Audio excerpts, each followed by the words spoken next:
चला राम राम बाळांनो, आता आपण आलो सोनूच्या इथं गाडी चालू करायला. आपलं नशीब पण एवढं चांगलं नाही की गाडी चालू होईल. चला सोडलं ते काम, आलो बुवा ज्यूस वगैरे घेतलं.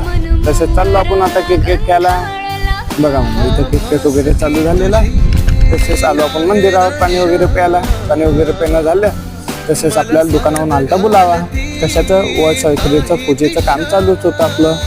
तसेच पूजेचं काम वगैरे निघतोलं. तसेच चाललो आता भारत बेकरीवर. कशा करता बर्गर खायला. त्याचे दुकान आहे फाट्यावर, बघून या. तुम्ही पण या नक्की. चला आणि फॉलो सपोर्ट करा राजे हो, तुमच्या भरोशावर आम्ही आहे. चला मग भेटू नवीन ब्लॉगमध्ये, कसं एकदम झक्कासमध्ये.